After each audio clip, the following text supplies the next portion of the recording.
This week we start on part 2 of this book as we shift from ancient battles to modern wars.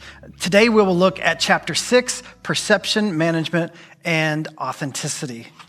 Now, perception management is an easy vice to slide into. We like to be liked. Instagram makes me want to pretend to be a better photographer than I am.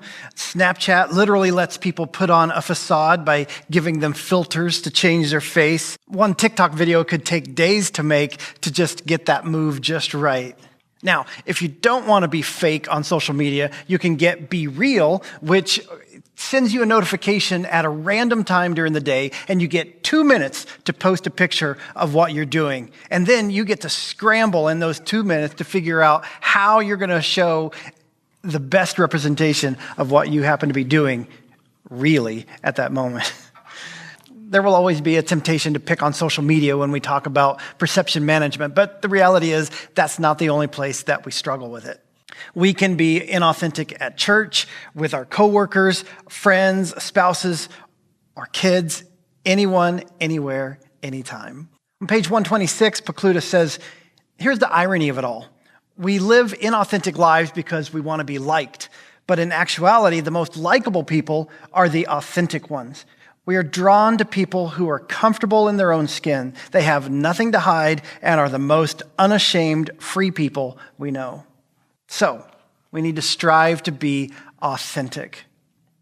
Authenticity doesn't mean being rude and saying, I'm just being real. Authenticity also doesn't mean putting the scarlet letter on yourself or walking around yelling, unclean. It means understanding who God says you are and living honestly before God and others.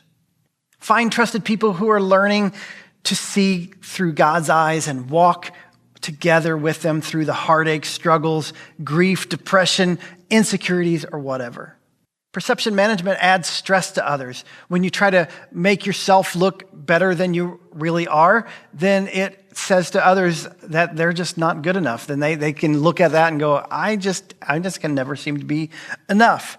That person just seems to have it all together. That person always comes in here on a Sunday morning and says, I'm doing great. My week's awesome. My week just isn't like that. So I just don't feel like I don't feel like I fit in because other people seem to have it all together. Authenticity says, hey, none of us have it all together, but we are working on this together. Here are some questions to help guide your discussion. How do you struggle with perception management in your life? Who knows the real you? What is the biggest obstacle preventing you from living authentically?